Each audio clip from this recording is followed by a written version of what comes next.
At this point, the phrase page turner feels kind of played out. It feels as though it has lost all meaning. How often have you picked up a book and on the blurb is a quote from a newspaper or another author, and the quote says, "a triumph," or "a page turner," or "I read it in one sitting." But despite the fact that it's kind of played out, it's still true, right? There are so many great books out there, countless, which are in fact page turners. And so I've selected here 10 books that are indeed page turners. Books that I read in one sitting, or because the need to eat or sleep took over, maybe 2 sittings. The genre that we usually think of when we talk about page turners is the mystery or thriller genre. And a few of these books are mystery books and thrillers. There's no denying they are page turners. They have a mystery that hooks us in and we need to know answers and we need to know them now. So I'm not gonna lie, a few of them are that, but not all of them, because books can be page turners for a few fun different reasons. There are lots of reasons why you might not want to leave a book, leave the world of this story. So let's talk about those different kinds of books that are still page turners, even if they don't present us with any kind of mystery. Here are 10 page turners that you will not be able to put down. We'll start with the book that inspired this video, the book that I just finished reading at the time of recording, Delicate Condition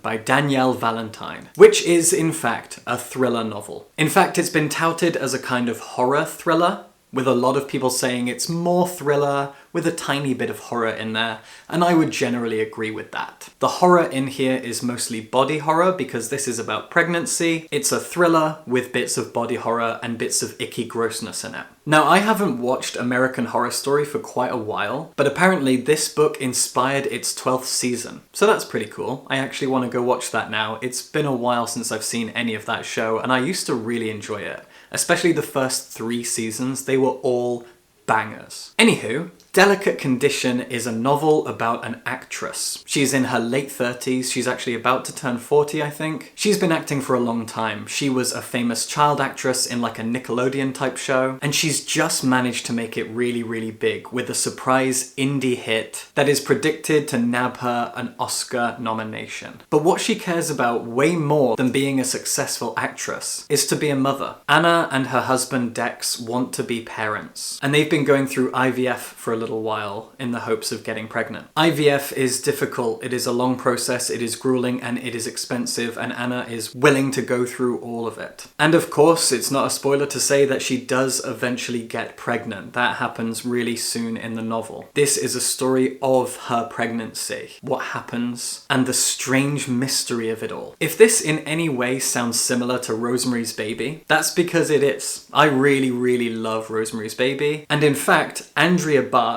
an author I do not know, left a quote on the back that says, "The feminist update to Rosemary's Baby we all needed." It is not a secret that this is very much a Rosemary's Baby for the 21st century. This is the story of a woman managing to get pregnant, getting what she always wanted, what her husband always wanted, and things going very dark and very wrong very quickly. There are people out there who seem to be doing things to her. At first she thinks these are stalkers because she's a famous actress and she's only getting more famous. These people spend time on social media saying horrible things about her, sending her threats, stuff that famous people have to put up with, even though of course they shouldn't have to. But is it them?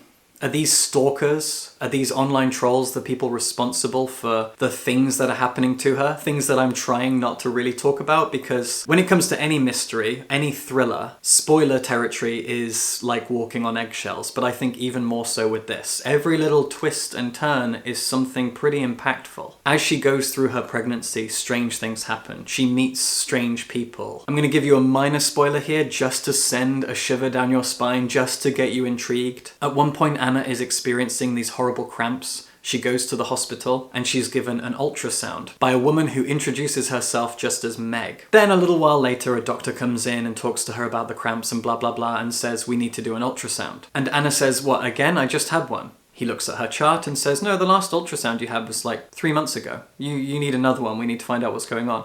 And she said, "No, I had one like 20 minutes ago." Turns out Meg did not work at that hospital. Who was she? What did she do? And why? All of that, of course, is revealed. I'm not going to tell you any more, but I will say that this was a very intense page-turner that went absolutely batshit insane in its final quarter. Jesus Christ. But as I said, this is not all about thrillers and page-turner mysteries. We also have page-turners that are just so compelling in their narrative, or just so much fun that you don't want to leave, you don't want to take a break. It's like playing a game that is so addictive, so moreish, so satisfying and fun, that you don't see why you should have to walk away from it. You're having fun, you're enjoying yourself, and you're going to see it through. That is absolutely the case for the Kaiju Preservation Society by John Scalzi. Alongside Adrian Tchaikovsky and Becky Chambers, whom I will talk about in a second, John Scalzi has quickly become my favourite science fiction author. And the Kaiju Preservation Society is a book he wrote during lockdown when he was feeling anxious and low, and he wanted to write something fun. He had fun writing it, and so we have fun reading it. This is a short, 250-ish page novel that you could read in a day ordinarily if you're a pretty voracious reader, but no matter what kind of reader you are, you will read it in a day anyway. You'll find a way, because this is worth it. This is so much fun, so satisfying, that you won't want to put it down. You'll step into an alternate dimension full of kaiju, alongside people whose job it is to look after these kaiju, to keep the rift between worlds at peace, to keep people safe, but more importantly, to keep the kaiju safe from people. This is a work of incredible world building. It's so satisfying. The kaiju themselves, their ecosystem, their climate, everything about their world has been fully fleshed out in a very short amount of space and time. Scalzi really thought all of this through. These are giant, nuclear-powered monster dinosaur things. And he thought all of that nuclear energy through in terms of the ecosystem, in terms of their lifespan, their mating, everything about them. It's so satisfying to lose yourself in this world full of fucking kaiju. The characters are fun. It is a gently and satisfyingly political book that promotes eating the rich and getting rid of billionaires. It is a book full of diverse characters who are all having fun. There are helicopter rides and investigations and marches through jungles full of parasites and gross alien things. You will have so much fun on this adventure with these very likable, diverse people. It is a page-turner just because of how fun and funny and satisfying and exciting and crazy it all is. You'll lose yourself in the world and you won't want to break free of it. Moving back into the mystery, thriller, crime side of things, we have The Good Girl's Guide to Murder by Holly Jackson. This is a YA novel, one of the most successful and talked about YA novels of the past several years, and it is an absolute doozy when it comes to just how moreish and exciting this book is. It's set in a small town in the UK, although I did a video on this not long ago and American readers told me that it was actually edited for American audiences to be set in the US, which is weird as hell. Very, very patronizing to American audiences, like they couldn't relate to the idea of a small English town. What? But this town was very familiar to me. It was very similar to the small English town that I grew up in, where all there is for teenagers to do is throw house parties and drink. I'm sure Americans can understand that. Our protagonist is in sixth form, which I'm now realizing Americans won't understand. Sixth form is between the ages of 16 and 18. It's like an interim period between high school and university. It's a really fun time for a lot of us. I loved my time at sixth form. Anywho, she's at sixth form, and her final assignment before she finishes and goes off to university is something of her own choosing, and she has chosen to reopen a local case, a very, very famous murder case, where about 5 years ago a teenage boy supposedly, allegedly, killed his girlfriend. But the thing is, that girlfriend's body was never found. She went missing, and he confessed to it in a text message to his dad, and then he died too. And so that was it, case closed. Right? Well, our protagonist isn't satisfied with that. And so she convinces the younger brother of the murder suspect to team up with her to find out what really happened, to piece together everything, to interview everyone in the town and try to create an image of what went down that day and the days afterwards. And oh my goodness, amateur teenage sleuth with a sidekick, going against what the police are telling her to do, going against everything that everyone in the town wants her to do. They all want it to be just a buried case, leave it alone. But she says no, because it's not the truth. I feel it. and I'm gonna prove it, and she does. The journey she goes on is amazing. If you enjoy YA fiction, if you enjoy crime thrillers, this is made for you. I, like a lot of people who watch my channel, am a big fan of horror fiction, and Boys in the Valley by Philip Fracassi is perhaps the scariest novel I've ever read, and for that reason, it is a real page-turner. I was fully immersed in this world. I did not want to leave it. I wasn't comfortable in it because this is a dark and twisted tale, but I was in it for the long haul. Horror can be so incredibly cathartic. The feeling of knowing that you are safe, but you project your mind, your imagination into this world, this dark, scary, claustrophobic place. There's something so cathartic in that. Boys in the Valley is set at the turn of the 20th century, at an orphanage in a valley in a rural part of Pennsylvania. The entire novel is set in this orphanage. Not far away from the orphanage, a weird cult is doing weird culty demonic stuff. One member of the cult is brought into the orphanage. He's hurt for some reason and he needs medical help. And he dies in the orphanage. And his death unleashes something into this orphanage. And from here we have psychological horror, bloody, gory body horror, trauma and death and general upset. It is not an easy thing to read, but it is so addictive for horror fans. If you love horror fiction, this will be the most addictive thing you've read. You will read this in a day or two, like I did. You will be glued to the page because there is a mystery, you want to know what's happened, but this book is kind of like a car crash that you can't look away from. I dare you. For a slight change of pace, let's go with something literary, something gentle, something that is not a thriller or horror or any kind of genre fiction. The Remains of the Day by Kazuo Ishiguro. Kazuo Ishiguro is my favourite author of all time, and The Remains of the Day is arguably his best book. Fans kind of go back and forth on whether or not his finest work is this or Never Let Me Go. I personally prefer this. The Remains of the Day is a relatively short novel. It's set in the 1950s, and it's about a butler. He has spent his entire life, his father spent his entire life, working at this old manor house. But recently, the Old English, Old Money lord either died or sold the place or something, and it has a new owner, a nouveau riche American guy, who says to Stevens, "You deserve a vacation. Take my car and go for a drive. Go somewhere else. Take a week off." And so he does. We follow Stevens as he goes on a drive. He asks an old colleague, a woman who was clearly the one who got away, if she wants to meet up. And he's going to go down and visit her. And as he drives down, we spend our time in his memories, learning about his dad, learning about his job, and mostly learning about him, Stevens' personality, what he holds near and dear, and most vital of all, his values. Stevens' values are the themes of this book, and it's a very thematically heavy book. Those themes are well explored. This is a book about old meets new,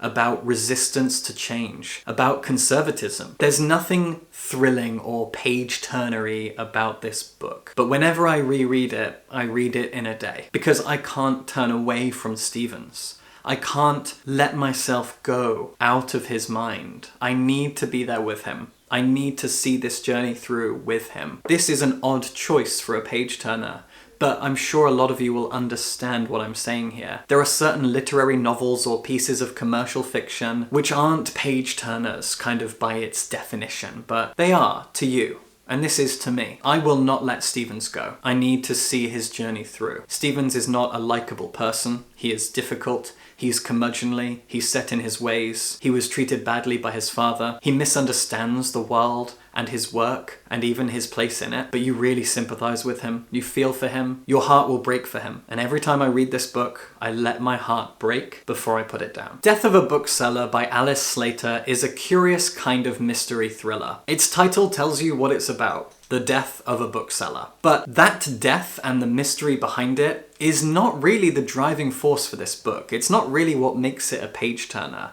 What makes it a page-turner are the characters involved. See, this book has two main characters, Roach and Laura. Roach is a toxic kind of loser, almost female incel. She's a punk emo goth girl that I could relate to in some unsavory and toxic ways. I could see parts of myself, my past, my teenage version of me in her a little bit. And then we have Laura, cottagecore, swinging around her tote bags, being all trendy and young and blah blah blah. Laura is insufferably twee and perfect. And both of them are booksellers at a small bookshop in East London. Roach hates and judges Laura, but also kind of wants to be her friend and is jealous of her and blah blah blah. And at some point there will be a death and there will be a mystery. I'm not going to say much more. I do have a full review of this book if you want to go check that out. What makes this different from other mystery thriller page-turners is the characters, the way that they're written, and the way that their relationship and dynamics are written. You will become addicted to these people, their actions, their thoughts, their feelings, and their relationships to each other, the drama of it all. This is again a very closed, almost claustrophobic kind of a story with an exciting death mystery thing at its center, but it's the characters that orbit that center that gives you this drama that you feel lost in and addicted to, and you won't let it go. Another science fiction novel that is incredibly Moorish is The Long Way to a Small Angry Planet by Becky Chambers, the absolute queen of modern science fiction. And the reason this is a page-turner is kind of similar to the Kaiju Preservation Society. You will enjoy the world that it's set in, but this is also a page-turner because of its found family dynamics. Every time you put this book down, you have to pull your consciousness out of the book. You have to come back to your life, to the real world, and go on with your day. And you won't want to, because the characters, the world, the people you spend your time with are so exciting. You want to get to know all of them better, and you will as you read. You want to spend more time with them because there are such satisfying family dynamics between these people. The novel doesn't have a lot of plot. Our protagonist is from Mars and she's joined a ship. She's the new member of this crew of very dynamic people of different races, different strange alien species. She gets to know them all, she gets to know the captain, and she gets better at the job as it goes. They are currently on their way across the galaxy to open up a wormhole, which will then affect trade and international relations between a federation of planets and a new species that wants to join. I think I've got that right. It's been a long time since I've read it, but I read this so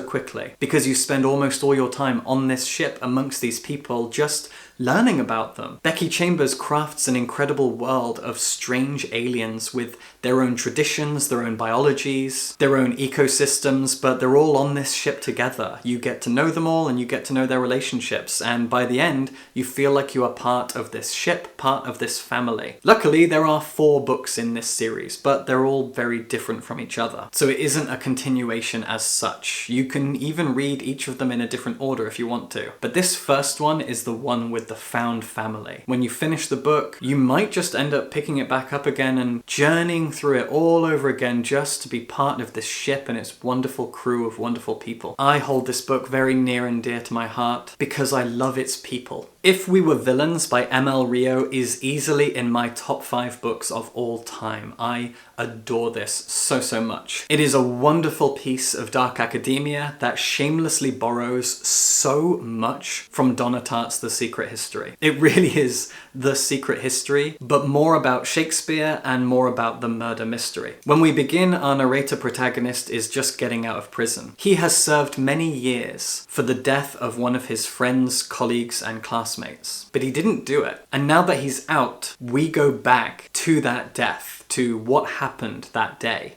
Everything that led up to it and everything that came after. Why he took the fall, why he decided to go away. It's an incredible journey. I love this book so much. Please go watch my video on it. If you really want to see me fall in love with a book almost as it happens and realize, wow, this is my new favorite novel. This book is kind of an anti-love letter to academia, a love letter to Shakespeare, and again it has that addictive group of toxic, unlovable people that you love anyway. And at the heart of it all is a murder mystery. Iron Widow by Shiran J. Zhao is a piece of feminist YA science fiction. It is a very loose retelling of the story of Wu Zetian, the only ever empress of China. But this is set in a far future full of Pacific Rim style mechs, where teams of 2 people have to pilot a giant mech in order to fight alien invaders on the other side of the Great Wall. Our protagonist is a young woman whose sister died being one of these pilots, and she wants to follow her sister's footsteps in order to get revenge on the guy that she knows killed her sister. But the pilots are not equal in this world. This is a very, very patriarchal and classist world, where the male pilots use women pilots as courtesans, as batteries, sacrifices. The women barely ever survive being pilots. The men take control of the mech, they do all the fighting, and the women sort of sit there as bio batteries to fuel the thing. And our protagonist wants to change all of that. I love this book so much. I love the world building, the characters, the politics of it all. This is addictive just because of how good it is. Just because of how satisfying it is politically, socially, in terms of its narrative and characters. You won't be able to put this book down because it's perfect. And finally, we have perhaps the most addictive, most Moorish, biggest page-turner of a thriller I have ever read. Yellowface by R.F. Kuang. Before I read this book, I didn't really like the works of R.F. Kuang. After I finished it, I went out and I read Babel, and it turns out Babel is also a masterpiece. But Yellowface is amazing for so many reasons. Our protagonist is a young white author who is not very successful. She wants more success. And she has a close friend who is a very, very successful Asian American author who's just received a Netflix deal for her book.